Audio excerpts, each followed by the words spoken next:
Hello, Sharpen Blades here. Today we're doing something a little bit different.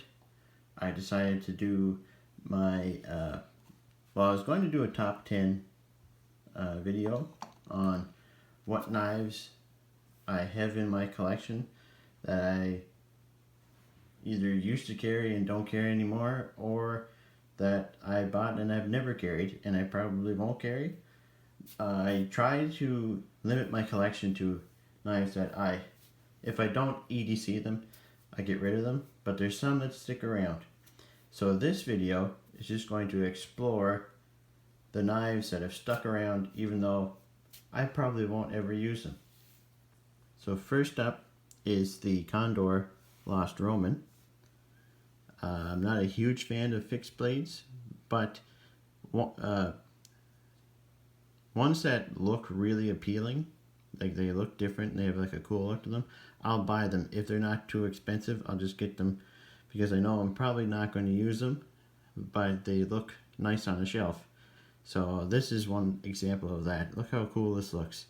The detail on the handle scales, the finishing on this blade. It looks very cool. It looks awesome on display. It also came with this nice sheath, which is really cool. I think it was only like $70. I'm not 100% sure, but I think it was 70 bucks, which is not bad. $70 USD. If I remember the prices to these things, chances are they're USD. I'll try to say whether they're Canadian or US dollars, but yeah, so I'm thinking this was around $70 USD, which is not too bad. I mean, I can use it. It is a very usable knife. It's comfortable. But yeah, this is one that won't be leaving the collection just because it looks way too cool.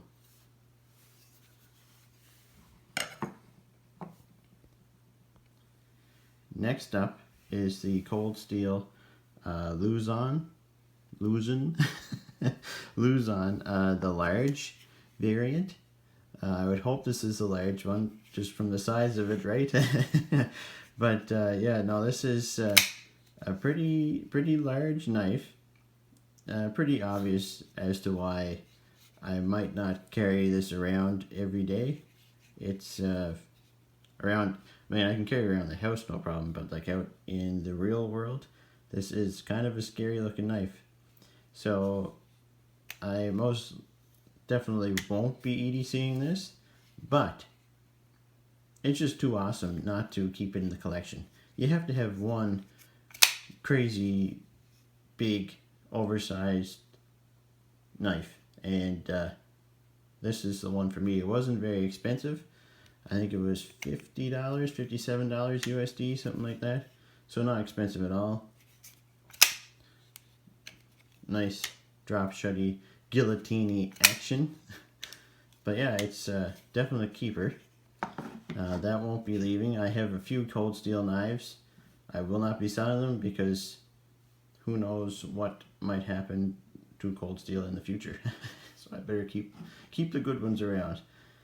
So yeah, Cold Steel large Luzon is the next one. Okay, so up next is the SOG Fielder.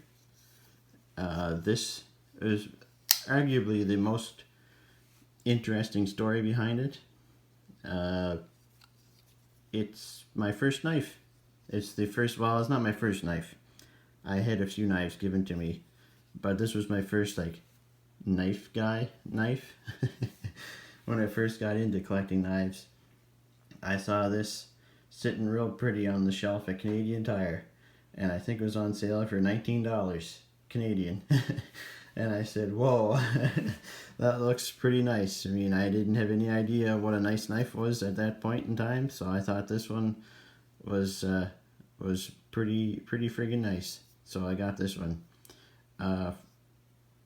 From a knife guy standpoint that I'm at now, this knife sucks. The fit and finish is terrible. The blade steel is terrible. Everything's, the action is subpar, but it will never leave my collection. I tried selling it once and I said, no, I gotta keep it. So yes, it's here to stay, because this is what started the obsession. So I will keep this just to remind me where it all began, and it'll keep me down to earth too. Not that I have a huge problem with like calling people out on social media, but when you get into the more expensive knives, sometimes you get a little bit judgy towards other people's first knives, so it's good to keep your first knife around just so you remember where you've started too. So yeah, that would be number 3 in my... This isn't really running in any kind of order other than just like bigger to smaller, so it's not like this is the number 1. No, but anyways. So next up is the Tucson TS103. This knife looks amazing, sounds amazing. I don't know if that's coming across the video properly, but it just has a nice solid sound to it. I really like sound when it comes to knife. Excuse me for a sec. Sorry. I really like the way a knife sounds.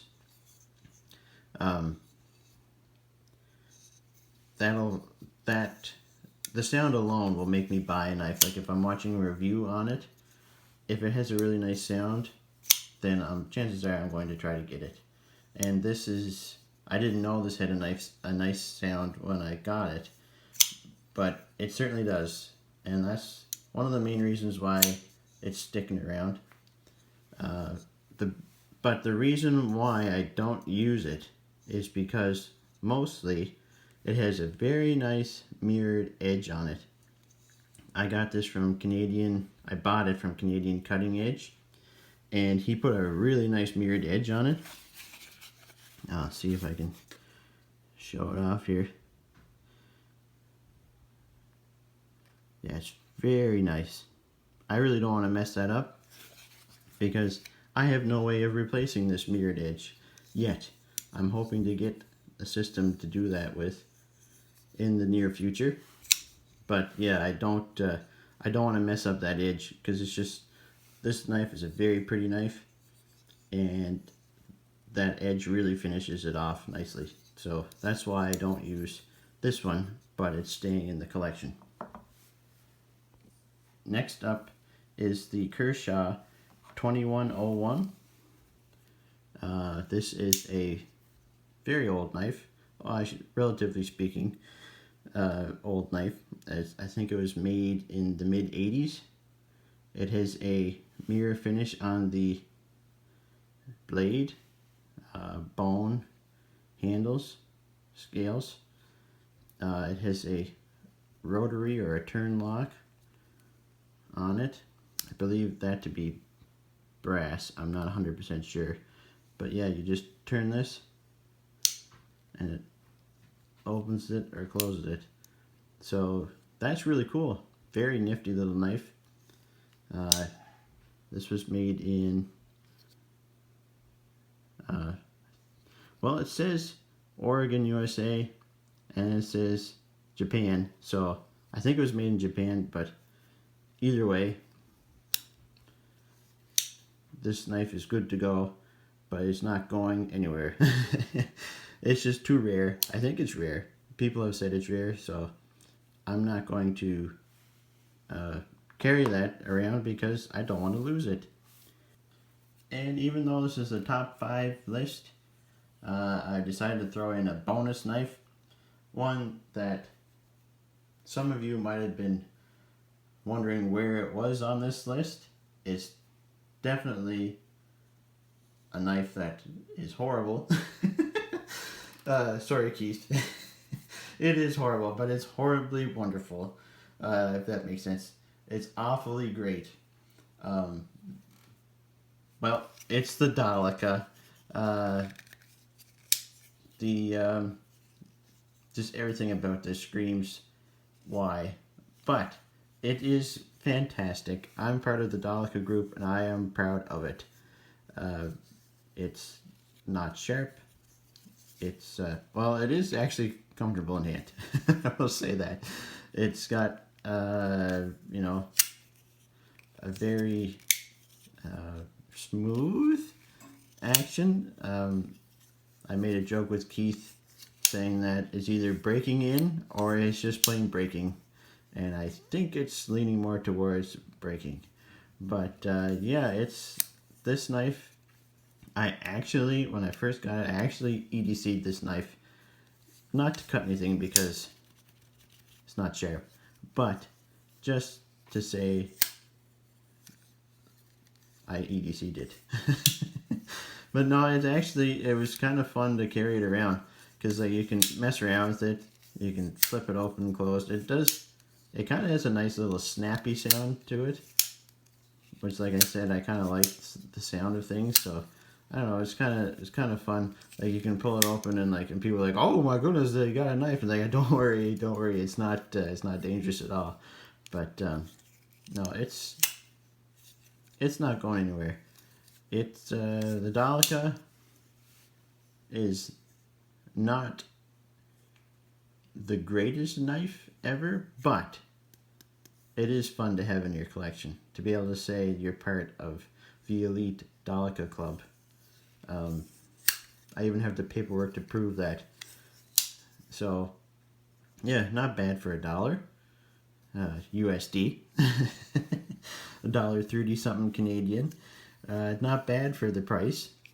And yeah, this would be my number one. If I was going to order these in this way, this would be the number one. This is the worst knife in my collection, but it's also the best. Can you imagine that? But yeah, no, it's just not going anywhere. I'll be keeping this knife in my collection proudly as a badge of honor from Keith. So yeah, these are my knives that I don't use, I probably won't use, but they aren't going anywhere. Thanks for watching. Please like and subscribe. Leave a comment. Love getting comments. Love talking to you guys. Hit me up on Instagram at sharpenedblade. And just thanks for watching. Take care.